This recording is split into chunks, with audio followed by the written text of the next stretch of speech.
Yep. Yeah. Quad problems. Coming in with quad problems. That's That's right. us. Quad Hey, problems. everybody.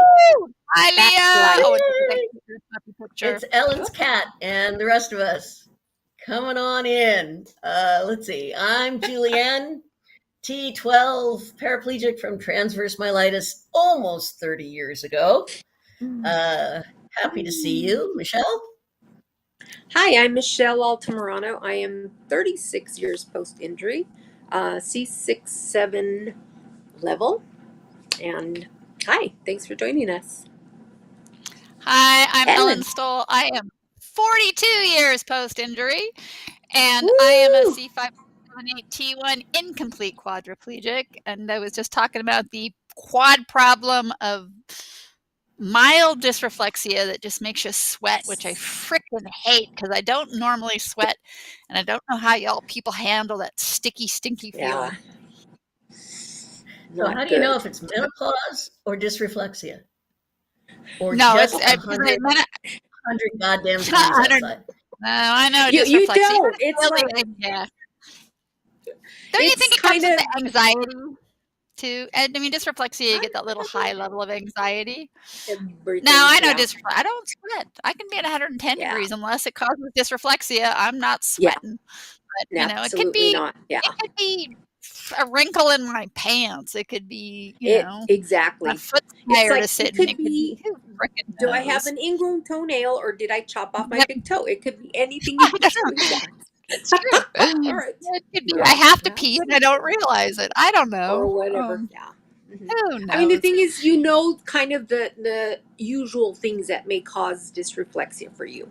And it's when it's, as you say, slight dysreflexia, where it could be anything, anywhere on your body. So, yeah. Yes.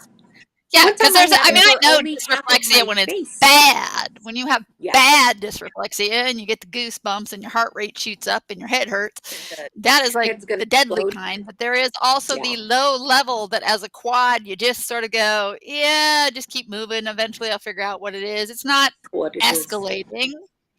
So it's not bad, but I'd like to get rid of it because I don't like to be stinky and sweaty. Yeah, it's annoying. Now, do you just sweat above your level of injury or whole thing? Whole thing. Just all over the. So I only sweat above the level of injury for normal stuff, which is the level of injury is like here, so not much. Yeah. But but when you have dysreflexia, your whole body sweats, like everything. You know, when I broke my leg, that was one of the things I would sweat through sheets. My legs, everything sweat. Wow. Yeah. And that actually, after a while, I mean, I thought that, you can't feel the pain of the leg broken really because you don't have normal pain sensation, but the sweating was one of the things that was crazy. And so chiropractic, I went and acupuncture. I went and did acupuncture. And I remember leaving the acupuncturist office going, oh my God, this is the first relief I've had in 3 months. And so, that was amazing to have that. But yeah. I don't know. Other quads out there? We're saying hello to everybody out there. Julienne, do you want to do our beautiful sponsors? Yeah, you want to put our sponsors up on the screen for us, Sean, please? I can tell you who they are. Mobility professionals and urology professionals. Yeah, definitely. Thank you guys. Definitely folks you want to get to know. I was referring somebody this morning to mobility professionals who said, I haven't been fitted well for a chair since Ernie stopped working at Colors. And that's going back a while. That is a long time. And she mentioned a couple of big companies, and she said, I had to tell them what to do. It was terrible. What happened to all the professionals? And I said, nice intro. You need to go to mobility professionals. They know what they're doing. So mobility professionals for DME, what's wrong with me? Urology professionals for anything urological. Yeah, so your catheters, whatever you need. And both owned by the same people. Don Woods is, his wife would laugh if I called him a saint, but he really does a lot for the community. Oh, Michelle's laughing because I called him a saint. So. But anyway, they sponsor our show. we're very grateful. If they can help us, anybody who can truly, legitimately help you and have you in their best interest, yeah, they qualify as Oh, angels. there's Andrew again. Hi, Andrew from the UK. Hi, Andrew. And Nicole is here, and Mickey, we miss you too, girlfriend. Hasten up that healing and come back. Yes. She's supposed to be on our program, but then she got a pressure sore, and then she had to have flap surgery, which I'm not sure if that's happened yet. But anyway, we know that particular route, and it takes a while. Yeah. But we miss you and we love you, and we look forward to there being 4 of us here. Absolutely. Yes. Mm-hmm. Yeah. All right, we're holding your spot, Mickey. Okay. So today we're So what are we talking about today, girls? Today we're going to be talking about, re-identifying who you are after your injury. A lot of us identify by what it is we do, your profession. I'm an engineer, I'm a lawyer, I'm a this, I'm a that, I'm a swimmer, I'm a whatever. And your accident happens, or you're diagnosed with a particular disease that doesn't allow you to continue doing what you used to do. And all of a sudden you're like, well, what am I now? Who am I now? So we're going to talk a little bit about that and how we kind of, as Julienne said, evolve into amazing human beings like we have. And it's not easy. It's a process. And it's a lifelong process, because it's not like, oh, okay, you get to a point and it's like, okay, this is who I am. It continually changes as life changes, as situations change. We pivot from left to right. But I think the most important, before you can figure out who you are, is that you have to accept where you are at this point, after your injury, regardless of how much or how little you regain. It's like, okay, this is where I'm at now. I have to learn to deal with this in order to move forward. If you don't move on from that, you're stuck and you're confused, and you never get to, develop the new skills and discover other things that, skills and that you had previously that you had never tapped into because you were just doing this one thing. And so yeah, as I said, it is a lifelong process. And girls, chime in. You can't skip parts. As much as you want to skip over pieces, you don't get to skip it. That's the thing. So what you just said, Michelle, about is you have to accept where you are and experience where you are. And then I always tell people, find the moments of joy and hang on to them. So if something lights you up, see if you can notice that, so you can go, okay, I'll do that more, right? Or I'll go in that direction.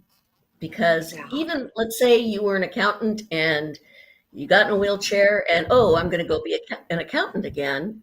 It's going to be different. There will be some definite changes. So how do you do that? How do you get through it? I would say, I don't know. A lot of drugs. Sorry, anyway, I am a little punchy. I'm a little punchy today because I've been working on a grant nonstop at my desk for the last, I'm just supposed to have the summer off, and I've been working my tail off, literally. I like the word acknowledge. I always like to say we acknowledge where we are. And one of the things I think was a mind-blowing thought for me is when I realized I hadn't really changed. Right? Who I was, my essence, my core, my bitchiness, my strengths, my weaknesses, who my personality was, and all the good things. I didn't really change. My body changed, and how I navigated the world changed. But I think when I realized that, I realized that having the disability magnified the good things and the bad things. And I couldn't necessarily do all the things I did before, right? But how would I do them, or what did I want to do, and how would they shift? Because Julienne, you make a great point. Like, even as an accountant, things are going to shift no matter what, level the injury is. but you're still basically the same person. And if you can nurture the strengths in yourself and forgive the weaknesses and help, I just don't think it really changed. I mean, I don't think it changed my personality. I don't think I became another person. I'm still just me, flawed in many, many ways, but I can grow and learn and evolve. And it was more frustrating when your body doesn't do what you want it to, or when society, because I found them to be the biggest barrier, was once I realized, like, look, it's me, I'm still me. Everybody's like, no, you're not. You're a little disabled person. And well, either take care of you or talk in a wheelchair. Like this, or you're like, I mean, it's that paternalistic, ableist BS that, if you allow that to seep into your psyche and define you, the journey is much harder. And I was lucky to have enough support that were like, you're still you, some of you is nice and some of you is a pain in the ass. And, when people started treating me like me, then, I had to learn to navigate and still grow up, because as you made an excellent point, Michele. Yeah. We're always evolving, right? Our identities, like, being a wife, being a mother, being a this. I mean, I'll always be a mother, but my daughter is now becoming an independent woman and navigating new relationships, right? Yeah. I was married for 25 years with my partner for 29. Now I'm single. Like, how does that change my identity? And the one thing that is through all of them, all of those identities are just aspects of your life, is you. You have not ultimately changed who you are unless you have allowed the bullshit to cloud your judgment of who you are and negatively impact it. So that's how I sort of say we maintain that thread of our essence. And I think we need to focus on the positives, on the things that we can do, not the things we've left behind that we can't do anymore. And some of them you can just modify and continue to do. There may be just a different way of you to do things, but doesn't mean you still can't enjoy life. And I think when you start to find, as you say, those positive moments, those fun, when you find yourself smiling, because heck, I did this, kind of a thing. I think you kind of, you begin to live your life as you choose, as you are dealing with everything that comes and goes, everything we need to deal with on a normal basis. And I think when you start to find those little joys, I think it's a big step forward into becoming whoever it is you're going to become in the journey here. One of the things I remember, I was lucky enough to be in Dr. Rudnick's group when I was at Northridge back in '96. And I still to this day remember her saying that accepting where you are doesn't mean you have to stay where you are. Doesn't mean it's not going to change. You can change it. But if you don't, at some level, if you don't accept it, it's going to be a lot harder to move on. Absolutely. So you can accept. And it doesn't mean you being okay with it, I'm not okay with what happened to me. I'm still pissed off about what happened to me, blah, blah, blah. But I can't change it. So what? Am I going to be stuck in that moment and pissed off for the rest of my life because I can't, or because this happened? No, I don't accept it in those terms. I acknowledge, as Ellen said, I like that word, that this is my situation now. And, what am I going to do? Am I going to be stuck in this moment, or am I going to work to move forward? It's all in you. It's all in you, guys. Yeah, I think the Anger Quad says that, you don't have to accept the injury. You have to acknowledge how it's impacted you.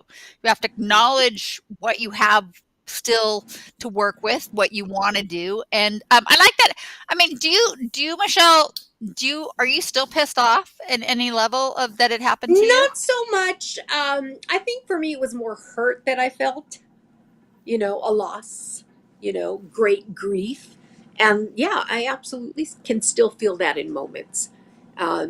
Just sometimes all this shit happens all at once, or it's like, give me a break, it's like, let me be, and know those little reminders that you're a quad, pop in here and there. And sometimes it just gets to be very overwhelming, and it's like, okay. And then I have a good cry and let it all out, and then I move on. And how old were you when you were injured? I was 22. Okay, so you weren't much past me. I don't get pissed. I mean, I'm not pissed that it happens. I mean, I imagine early on I wanted to kill myself. So yeah, I was pretty pissed. I get angry at people, right? Yeah, I was pissed then, but now I'm not really pissed that I mean, I really acknowledge the fact that I wouldn't be who I am if it hadn't. Like, I don't know what I would have been, and I can imagine all of these great things because I was, into acting and stuff and wanting to do that. And who would I have been this? But what do I know? I could have been Heath Ledger dying of a drug overdose. I could have been trafficked for all. You know what I mean? Like, I don't know what that path is. Exactly. So I'm not pissed that it happened. Was it hard? Was it horrible? Was it tough? Did I want to die? Oh, all of that. And do I get pissed at people whose attitudes just make me want to roll over them with my wheelchair?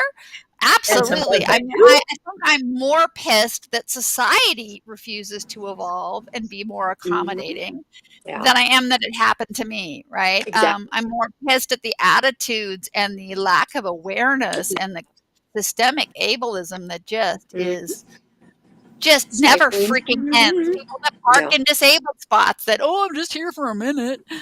The assumption that we don't go out, that we don't need spots. I mean, that kind of stuff. This is like, are you just willfully ignorant? That stuff pisses me off. But I'm just curious because I know, and I don't know all y'all out there, but if you do, a lot of people will celebrate the rebirth day. Like they see their injury date, a rebirth day. I'll be honest, I can never remember the exact day I was injured. I know it was at the end of January. It's been 42 years, and I'm still like, was it January 20th or 22nd? And then I get the date. My mom will tell me or something because she never forgot. And I'll be like, okay, I'm going to remember it this time. And I just don't remember it. And I have never I've never celebrated a rebirth day because I never felt like it was a rebirth. I just felt like it was a continuation of me. So I don't know. Yeah. I remember every single detail of the day before it happened. From, what I did at work, from what I wore, from what I ate, from where I went, everything is there. And as you talk about, celebrating, some people choose to celebrate. And it's like, hey, I'm still here. That is cause to celebrate. It could have gone the other way. And look at what I've done with my life, what I've accomplished and where I'm at and everything. Those are all great things to celebrate. Big turn. Not so much the injury. There's so many people that I know who have said, this is the worst, the best bad thing that's happened to me. It's like, it came as a blessing in disguise after the fact kind of a thing. And it takes a while to kind of figure that out in your life. But I think about the relationships I've built, the people I've known, the things, the opportunities I've had to do what I've done, and things I've been able to enjoy and do, and the fact that I have my family, I had my daughter, and all these little things that, as Ellen says, we have no idea what journey was ahead before this happened to us. Ellen, I think about that all the time because I was a singer, dancer, actress. And the day before, Michelle, I played my first game of 18 holes of golf. So and then the next day I woke up paralyzed. So I blamed golf for the longest time. Okay, blame golf. But, that's what did it again. But no, I've thought about that. It's like, well, what would have happened to me as a young actress, in Hollywood? All the stories you hear, and maybe that's what was coming down the pike. So, Lord said, let's paralyze her, then she won't get into that kind of trouble.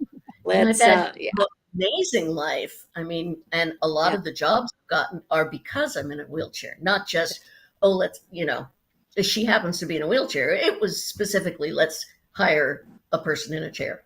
Yeah. It's worked out for me.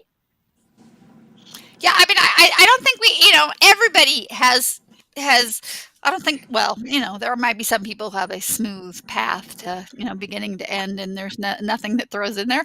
I'm not one of them. I mean, I don't know. There must be somebody out there. It's just, everything falls into place. Serious denial. But I just think that I think the one thing that has sustained me is that in the strengths that I had before, the strengths that I have now, and the issues I had before were issues that actually were probably brought to the surface, so I had to deal with them. I think I would have been in denial about a lot of childhood issues and life issues and shit that happened before my injury, but having my injury, I spent all my energy focused on dealing and moving through that all this other stuff is like, yeah, you have to deal with this now too. So in some ways it really sort of made me clean house, right? That everything drawer had to be cleaned out because there was no room in my psyche to deal with the other stuff. And that probably helped me resolve other issues and become stronger in different ways. But again, I will say, I think the core of who I am is probably pretty consistent if I go back and it's and it's pretty funny. I don't think it's even changed with marriage and etc. So I did a show way back in the day called Heroes Made in the USA. And I was talking about dealing with my injury, and that was 40 freaking years ago, right? That I did this show. It's the same shit I say now to my students. And I'm like, it hasn't, like, I really feel like in most ways, I mean, there are some really, I think, traumatic and huge things that happen to people that does shift, or put a cloud on or elevate a sense of who they are. But I think in most ways, we are who we are, and then we channel it. So the Angry Quad's talking about, the old you, now they've, I'll guarantee that you probably always had passion and power as an individual. And now this injury has allowed you to really focus it. And maybe I'm wrong. Maybe you were shy and timid before, and now you have something to fight. Yeah, you're more outgoing. I don't know. I can't look at it. I just know for myself. I can only speak for me that I think again it magnifies. Right? Having a traumatic injury magnifies what is part of the core of who you are. Really can bring it out, both positive and negative. And I think. But at that same point, it's like we make choices. Do I want to be pissed off and angry at the world and cuss everybody out and alienate everybody and all of that, or do I want to try to as they say, honey is sweeter, and try to be a more approachable person, maybe a little more kind of thing. I mean, you can make the effort either way, guys. Come on. We are in control. But right before the show started, you guys, Ellen's comment was, well, I've always been a bitch and I'm still a bitch, so there's my through line. There's my and I get angry, but only because people can't freaking drive on the freeway and go into the fast lane and go 50 miles an hour. Stay in the right lane. No. I agree. Yeah. I mean, it was my mom, because I was just talking to my neighbor when I injured. I was thrown from the car into a gully and I landed on the left side of my head. And I remember for the longest time, my head felt like a rotten apple, and they were really concerned about brain injury. And my mom was like, no, she's always been like that. Wow. It's like, well, there you go. I probably have, I've always been pretty much glasses half full, make the most of things, suck it up and move forward, which served me incredibly well in a lot of ways.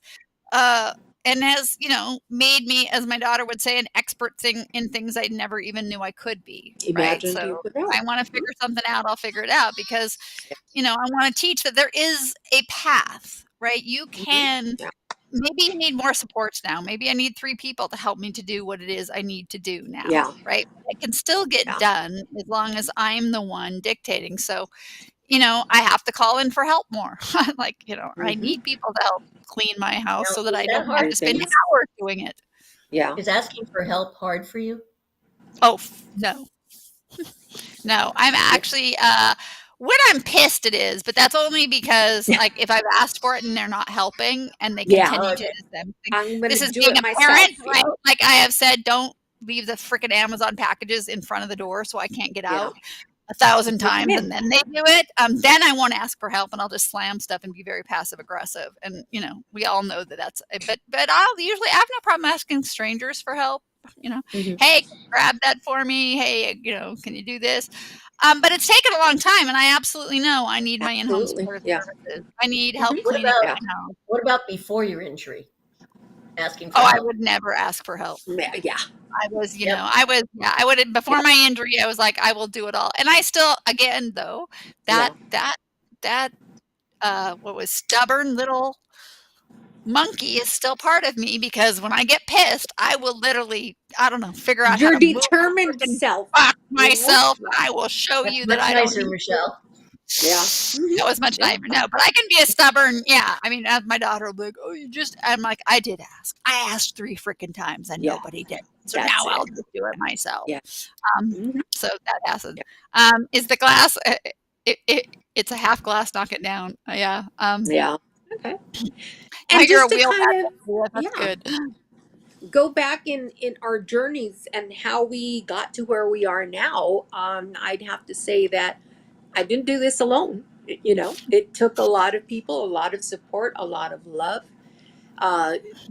connecting with peers, going to support groups, getting therapy, making friends. It just, it's, as they say always, it takes a village, and it truly does. You can't do this alone. This is a rough ride. So sometimes you need the help, and it's okay if that helps you move forth and further your ability to do things that you really want to do, then hey, I'm all for it. I mean, you see people who need a damn walker, but they won't, because though there's no way they're going to be caught dead using a damn walker, to go to whatever. But here you see them hanging on to everything on their way to get, including the back of your wheelchair, to get to where they need to go. It's like, come on. Yeah, exactly. Or they use a walker and they can go 5 feet in an hour in severe pain because they don't want to be seen in a wheelchair. It's like, dude, put your ass in a chair and you can go miles in the chair and this, go. right? Yeah. Like, you want to spend all your energy, just getting there, or do you want to get there and enjoy the experience? Because absolutely, a wheelchair is freedom, man. Exactly. I don't look at it as a deficit. I mean, I look at it as my way to get where I need to go and do what I need to do. And I always encourage people, right? New injuries, take what's available, right? If you can get that power assist, get it. If you want to work out and do marathons, awesome. Be like everybody else. Go to the gym, work out, do your training in a regular chair.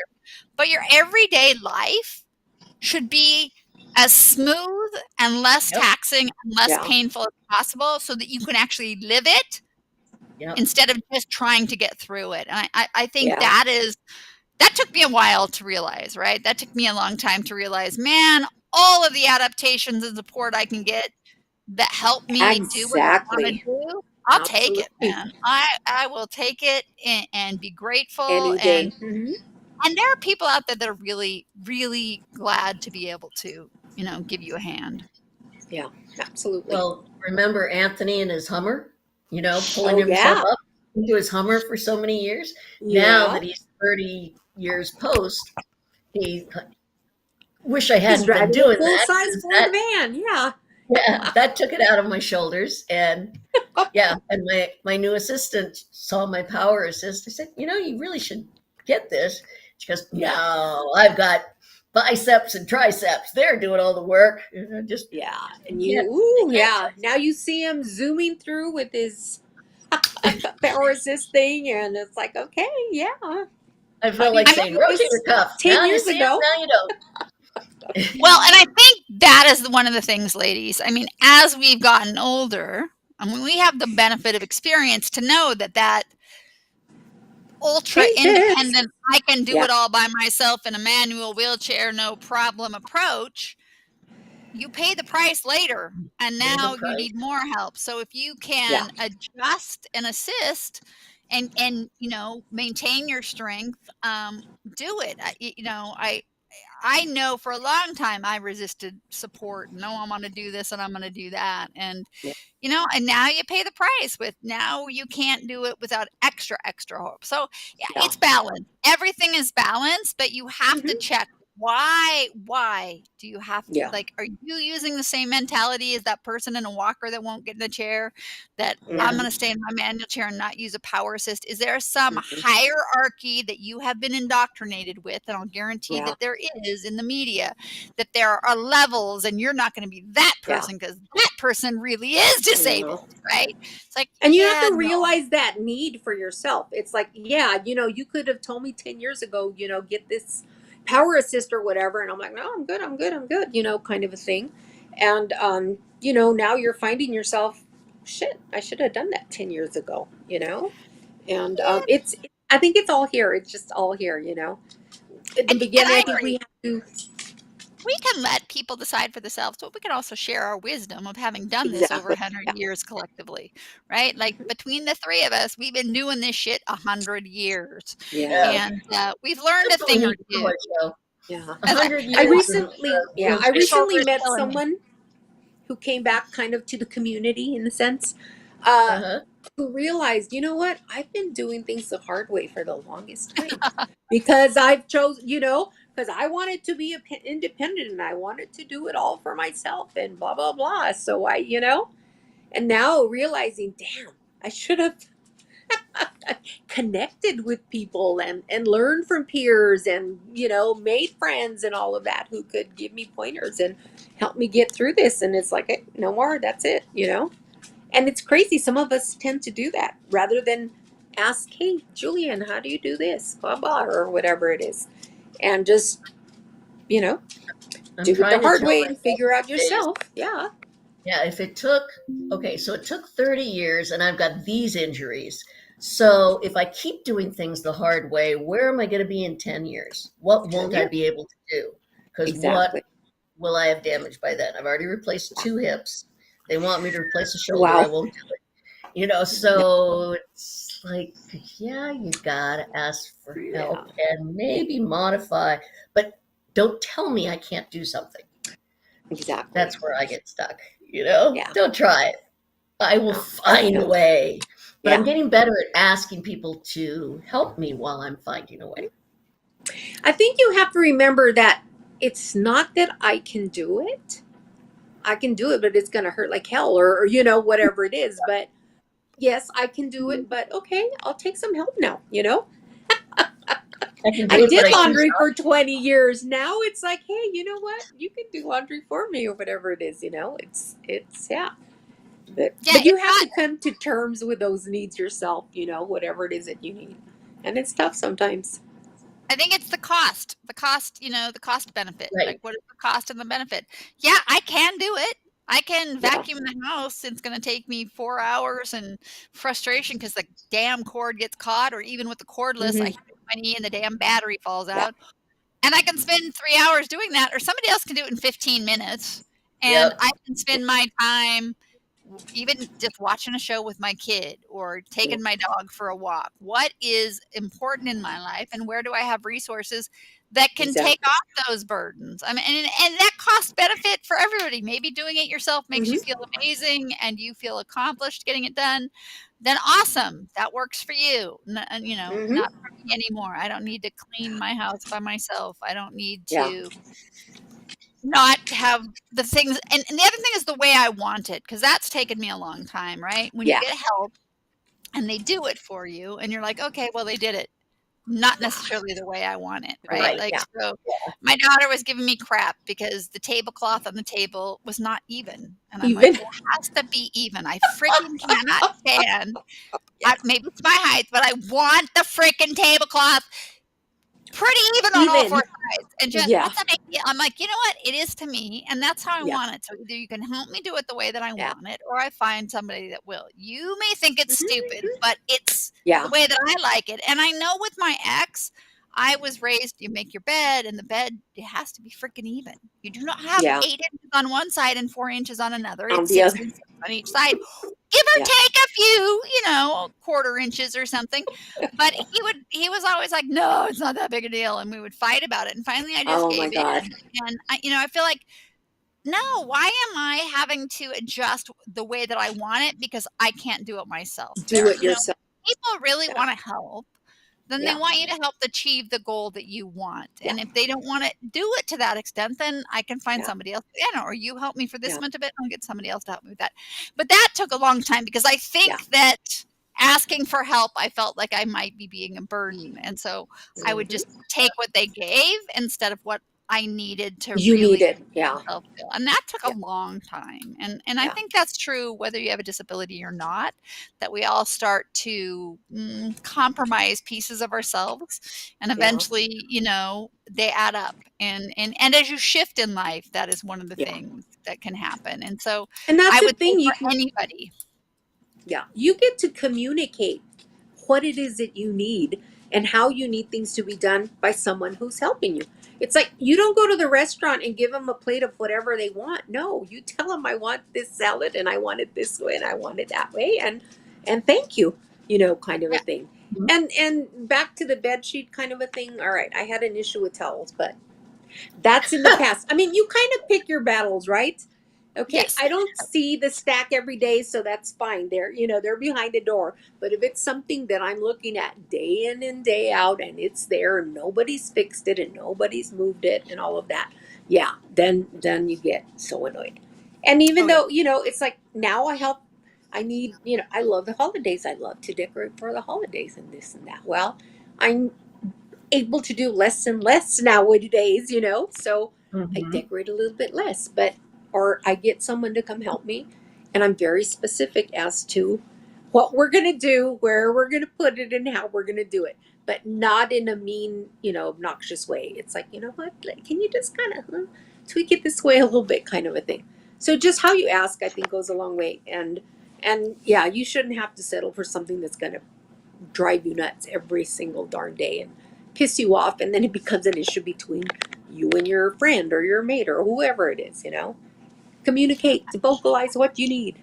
Yeah, and and if they can't do it that way, respect that they don't have the time or the energy to do it, and then either I'll find somebody else or I'll wait until you do. I know for me with my kids, it's like, I'm going to ask you for a specific amount of time, right? Like, do you have an hour to help me with something? Sorry, guys. And help me the way I want it, right? And that's better than saying, can you help me with this that could be rushed? I'm like, I need some things done and I want them done a certain way. Do you have this much time to help me with it? And that for me has worked better because it's it's not just like, quick, can you do this? And then it's not the way I want it. But really, I'm asking you for a specific amount of time that this could take. And that is helpful. Communication. And it's not easy. It's not easy to communicate. We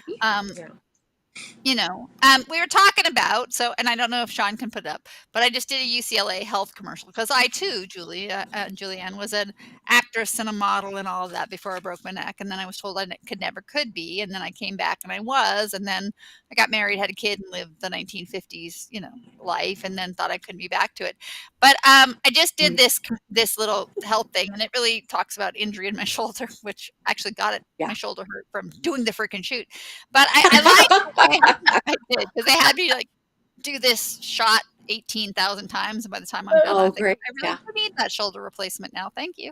It was fun to do as somebody in my 60s, right? Because I can look back and see what I did in my 20s and all the things that I did and shoots and back then, and feel like that part of me is like, okay, but to be able to see it again and to do it because I like it.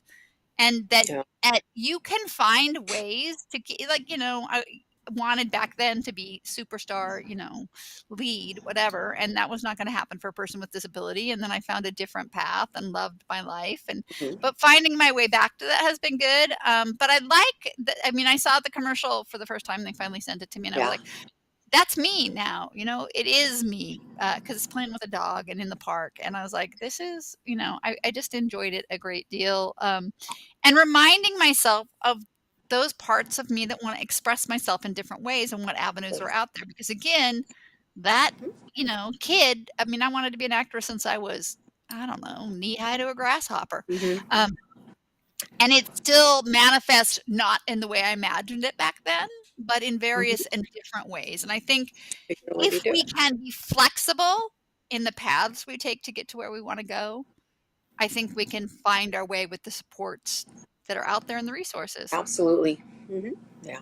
Leah's saying that, or Sean's saying that can't play the video on screen, but the link is in the description. What do you mean by the description? Is that in the chat, you mean? Yeah.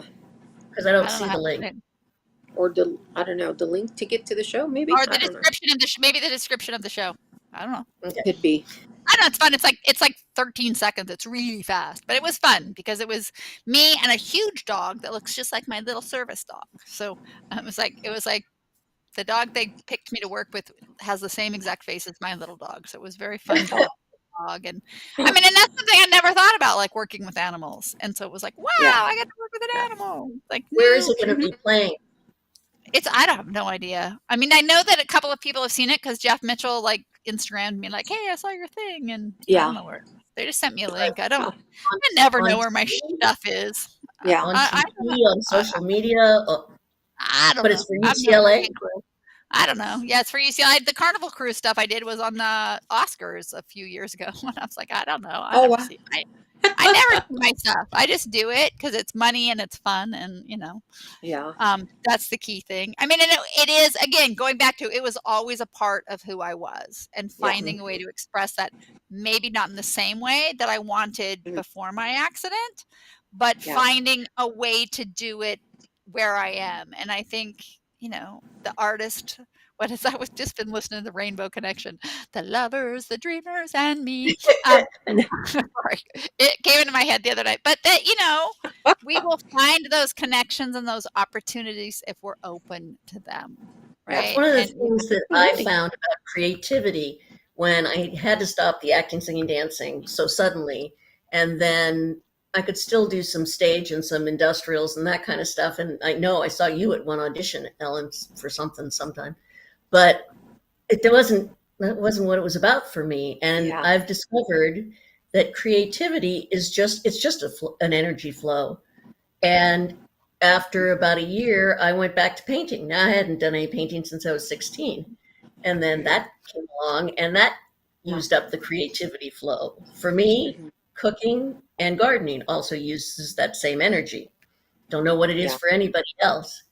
If you can put the pictures up, Sean, one of the things I'd been doing before my paralysis was climbing mountains, running rivers, diving, cliff diving, all that kind of stuff. And I did some trapeze work after that sounded pornographic. I did some circus trapeze work. There it is. That was me mountain climbing. Sorry, not the trapeze. The trapeze was post-injury, was my point. But that was a mountain in Connecticut. So yes, even in those days, we had hard hats. I think I was 22. And then there I am with Mark Wellman, also mountain climbing, but this time in Yosemite, because most of you have seen his rig that you can use because he's at the climbing wall at all the expos. Yeah. But so if you really want to climb a mountain, there's a way. You can do it. I guess that's my point. It just has to be adapted slightly. Absolutely. Yeah, I like your idea about the creativity flow, because I found that teaching, right, that channeling my energy to impact through an interactive, acting is interactive but teaching is the same thing. And right. And the impact is so much greater than selling a pack of cigarettes to, underage on a commercial, right? Teaching I also was advertising persuasion.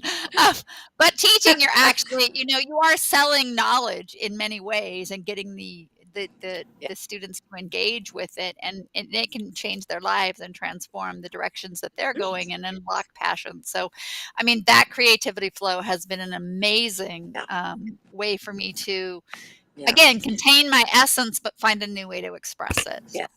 So now Sean, that's your purpose, to teach people, to enlighten people and all of that. And I think sometimes we flounder and we aren't sure as to what our purpose is in life at this point in life, kind of a thing. And sometimes, something happens and you get a little clarity and it's like, hey, this is it. This is what I was meant to do. Or at this time, nothing is forever. Just like, I mean, the work that I've done in the past 30 some years, starting the support groups, growing support group, making the connections, the outreach, working with people, peer counseling, blah, blah, blah. I did want to be a social worker before. Yeah, I'm one of those. And it's interesting how I just kind of evolved, and my journey brought me to doing this. So I've been doing this for over 30 years.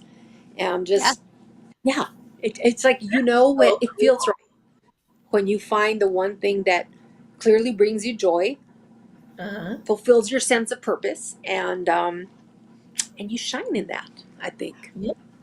What was Joy RF's first foundation? That's where we first met. It was Project Support for Spinal Cord Injury. That's where we first met, Michelle, way back. Yeah, you scared me way back then, Ellen.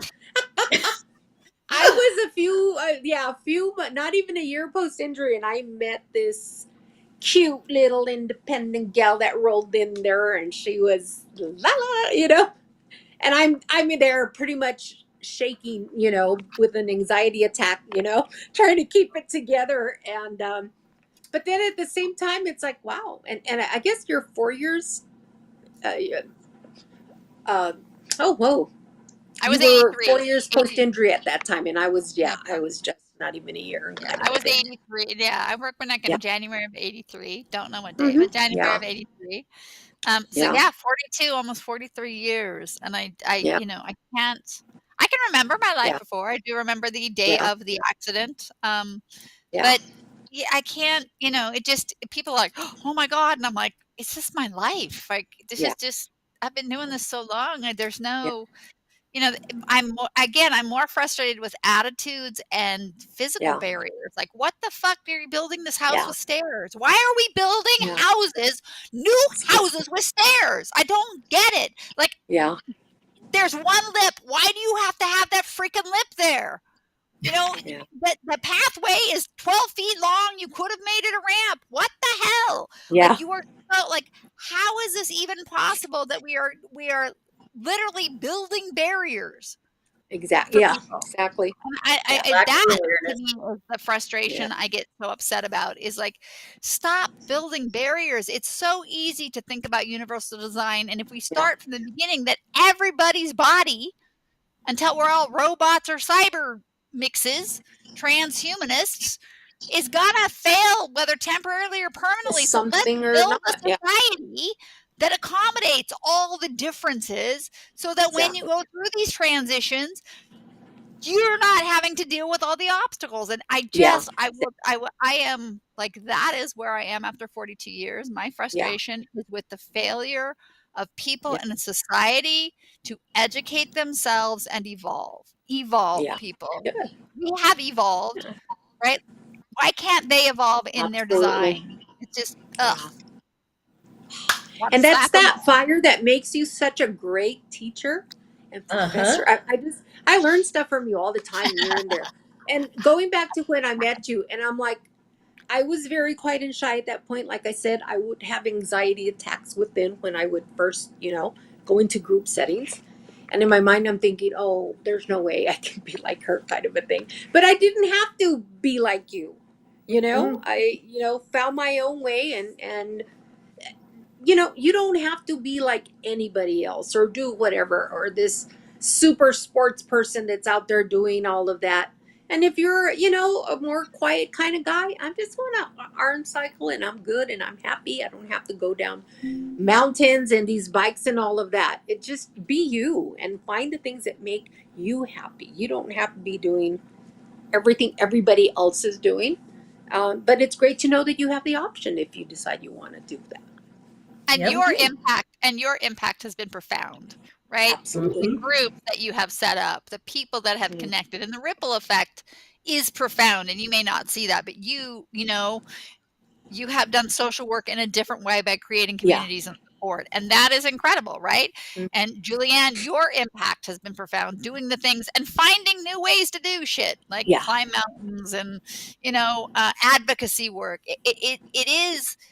It is finding your joy and then letting the ripple effects impact others. And there's a great book out there that I've just started reading. It's called Awe. It is not the Awe of God. That is not the one, but it's called, I think it's The Art of Awe or Awe. I can't remember the title, but it's about the awe in the ordinary. Like really, I mean, just freaking look at the birds and the trees, and it is so incredible, like, that these exist. Like, how do these even exist? Like, that there is awe in everyday moments, and if we can, and people talked about the glimmers, right? That I see that meme all the time, like, look for the happy little things, but, you know, when you just sit outside and look at the trees and stuff, and you just, like, where we are in the world, how humanity has, well, evolved in many ways, but, you know, don't look at the world now because that will just depress you. But don't look there. Go back to the butterflies and the trees. Look at humanity right now.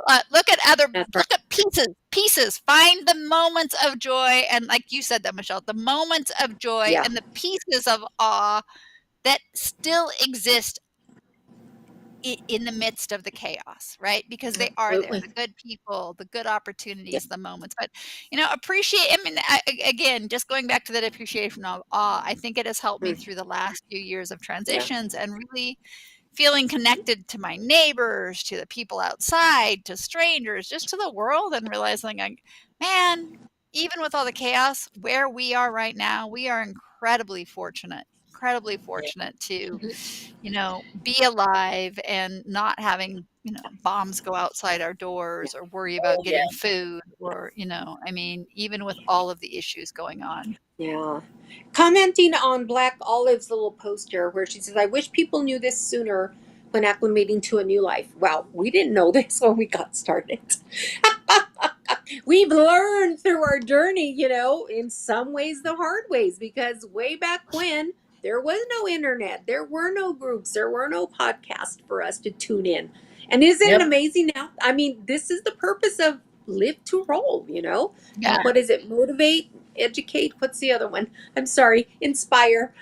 I'm making it up. But I mean, that's the purpose of the groups that we work so hard to bring together the people so that you're not starting, you know, you're not waiting 10 years before you realize, darn it, you know, how come nobody told me this way back when? Exactly, like the rest of us. And you as post-injured, however many of years, you know, talking to new injured people and letting them see how you live your life and the things that you do and all of that. It just, the possibilities are endless.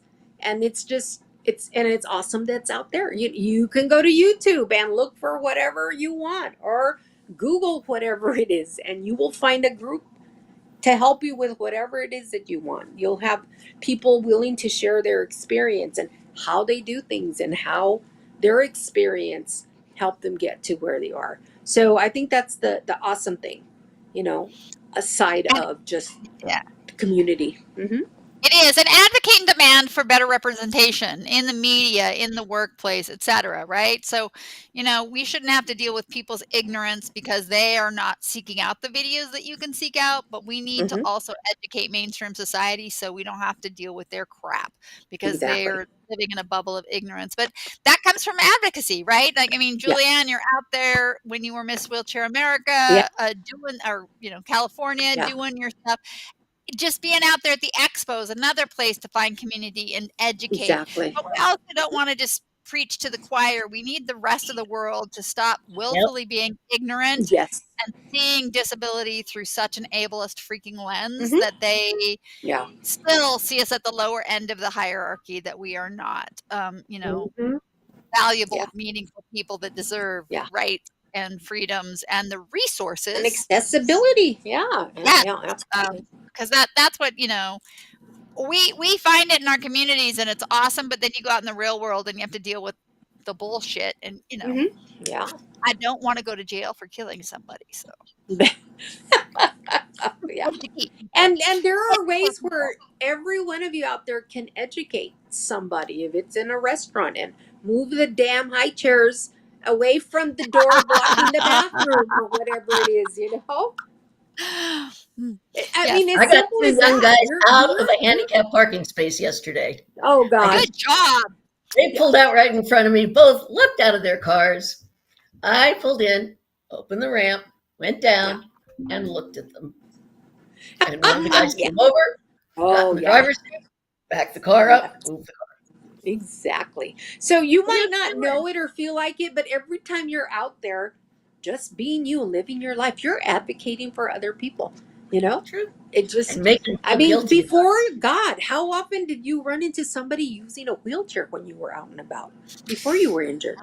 I don't ever remember. Educate, Maybe motivate. one gal. Thanks, Yeah. Robert. Educate, motivate, empower.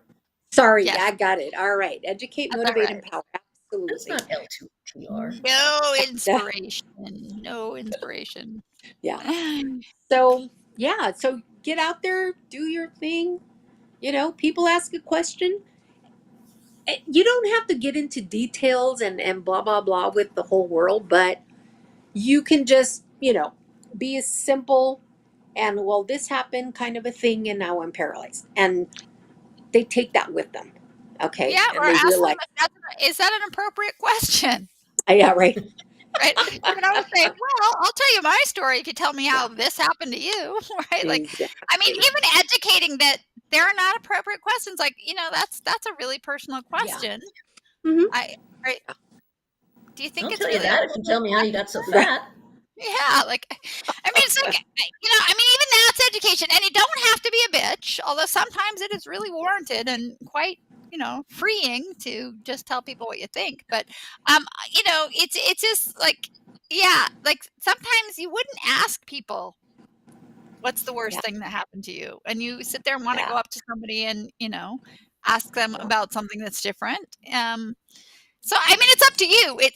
I'm never offended. I prefer the asking. I'm not going to get into Hmm. detail. It depends Absolutely. on how their response is. If they start to feel, oh, I feel so bad, blah, blah, blah, Yeah. blah, blah, and I want to slap them and run their Huh. toes over and be like, Yeah.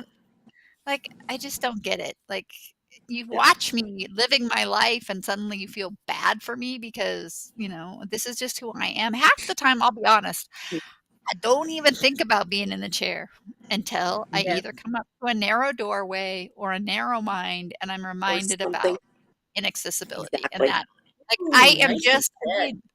who I Yeah. am. Like, what happened to you? I'll be like, what? Do I have shit in my face? Is there green Yeah. stuff in What's my the Finish deal? the Oh, Yeah. you need a wheelchair. Oh shit, I forgot about that. I don't, it's not that it's not part of my identity. It's so infused in who I am, Yeah. right? I don't deny that I'm in a chair. It's so much a part of my identity. I don't see that Yeah. it's separate from me or different. And so when people Exactly. want to pray for me, which they'll be, can I pray for you? I'll be like, what? Yeah. It literally, I do a double take. I'm like, what?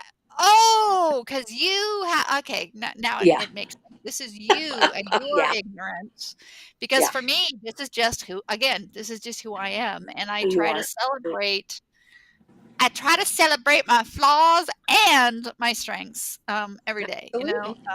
I think I mentioned this in a previous show that Uh-huh. I had read one litany to go through your brain at night, even if you don't want to write it down, is to what did I do today? What did I do right today? Right? We often look at, oh, I didn't get this done, I didn't get that done. Yeah. There's so much. But Yeah. before you go to bed, I got up today. I didn't Yeah. want to get out of bed. I got up. I walked my dog. I haven't showered yet, but I Hmm. really need to. But yeah. And that litany of what did I do Yeah. today that was productive? And it may be that you just got up or you read Yeah. a book or you called And somebody. yeah. And You it could be as simple. acknowledge that you did that. Go ahead. Yeah. And it could be, I feel like total shit today. I can't get out. I'm not going anywhere, blah, blah, blah. You know what? But I'm going to call my friend so and just check in on her, see how she's doing. I mean, you can still be Yeah. gracious when you feel like shit, guys. You can still reach out to someone that maybe is in a worse place than you are at this Yep. moment. And then you get through the day and then you move on, kind of a thing. Yeah. All right. Well, I want to Sean said see he the could play my video. video real quick. Oh, let's So see. Yeah, we I can do want the to see it. video. I like it because it's me old. It's old me. Me old. I'll be 62. So I'm like, excited to see myself like You're not old. mirrored back. 62 No, is I'm a nice 65. I beat you. You are not Ah, 65. You lie. oldest I age is a state of mind, I say. Okay, then I'm about 6. I'm about. You've tossed that same ball over and over and over for years. Until maybe you overdo it. Our technology lets you heal quicker to keep you playing on.